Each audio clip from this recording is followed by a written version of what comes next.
Hi, this is Rakesh Roy and you're watching Royal Technology. In this video, we will show you how to disable or enable taskbar Windows Shake on Windows 11. So let's start. So first we will check is it working or not. Okay, so right now it is not working.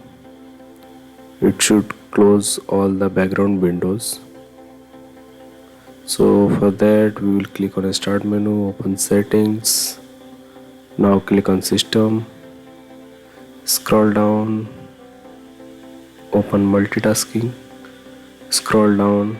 Now you will enable this option. Now we will try is it working or not.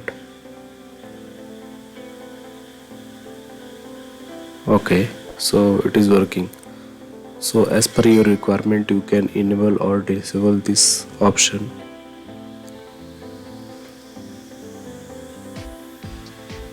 So it is working perfectly fine now.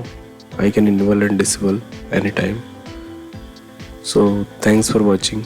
See you in the next video.